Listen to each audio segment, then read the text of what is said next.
గోదావరిపై మహారాష్ట్ర అక్రమంగా నిర్మిస్తున్న బాబ్లీ ప్రాజెక్టుల మీద దేశ నేతలు పెద్ద ఉద్యమానికి శ్రీకారం చుట్టారు. బాబ్లీ పనులు చూసి రావడానికి వెళ్లి అక్కడ ఉద్రిక్త వాతావరణాన్ని సృష్టించారు. లాఠీ దెబ్బలు తిన్నారు.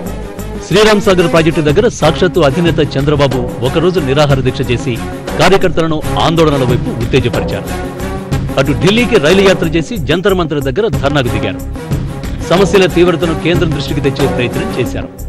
అదే వేడితో తిరుపతిలో మహానాడు నిర్వహించారు.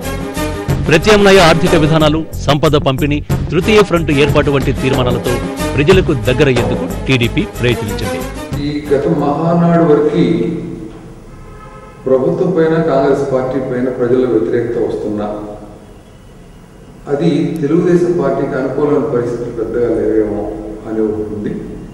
దాంతోపాటు పూర్తిగా కార్యకర్తలు కానీ తెలుగుదేశం పార్టీ నాయకుల్లో కూడా ఒక ఉత్సాహం, ఒక ఆవేశం రాలేదనే ఒక అభిప్రాయం ఉంది. ఈరోజు ప్రజల్లో తెలుగుదేశం పార్టీ పట్ల ఒక అభిమానం, కార్యకర్తల నాయకుల ఉత్సాహం ఎన్ని వచ్చినాయి.